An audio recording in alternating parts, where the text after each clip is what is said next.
जय श्री कृष्णा दोस्तों। सनातन धर्म में तुलसी का पौधा बेहद पवित्र और पूजनीय माना जाता है। तुलसी के बिना घर का आंगन अधूरा सा लगता है।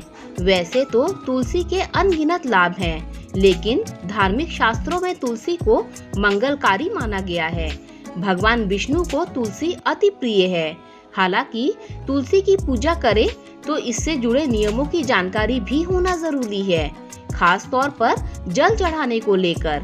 शास्त्रों के मुताबिक तुलसी पर जल चढ़ाने को लेकर कुछ नियम बताए गए हैं, इसीलिए जल चढ़ाते समय कुछ काम करने से बचना चाहिए। अब सवाल है कि आखिर तुलसी में जल चढ़ाते समय कौन सी गलती नहीं करनी चाहिए। तुलसी पर जल चढ़ाने के कुछ जरूरी नियम इस प्रकार हैं। इस दिन न चढ़ाएं जल। एकादशी के दिन तुलसी के पौधे में जल नहीं दिया जाना चाहिए। ऐसा माना जाता है कि एकादशी वाले दिन तुलसी में जल देने से माता लक्ष्मी रुष्ट हो जाती हैं।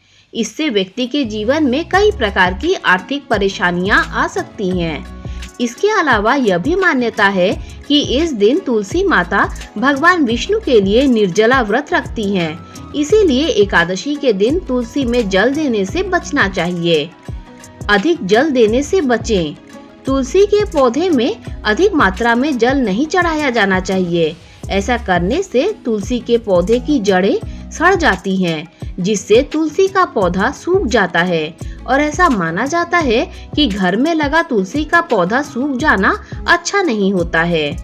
बिना सिलाई के वस्त्र पहने। पुराणों में बताए विवरण के अनुसार तुलसी के पौधे में जल देते समय हमेशा इस बात का ध्यान रखना चाहिए कि आपने बिना सिलाई का एक वस्त्र पहना हुआ है। सिले हुए कपड़े पहनकर तुलसी में जल देने से लाभ प्राप्त नहीं होता है। दक्षिण दिशा में न रखें तुलसी। वास्तुशास्त्र के अनुसार तुलसी के पौधे को कभी भी दक्षिण दिशा में नहीं रखना चाहिए।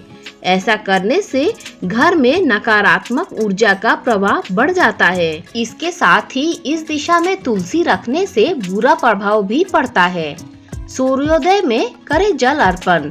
धार्मिक मान्यता के अनुसार तुलसी में जल देने का सबसे उपयुक्त समय सुबह सूर्योदय काल है। ऐसा माना जाता है कि सूर्योदय के समय तुलसी में जल देने से विशेष लाभ की प्राप्ति होती है और आर्थिक संकटों से छुटकारा मिलता है। दोस्तों, अगर ये वीडियो अच्छी लगी हो तो लाइक शेयर सब्सक्राइब कीजिए। Thanks for watching this video.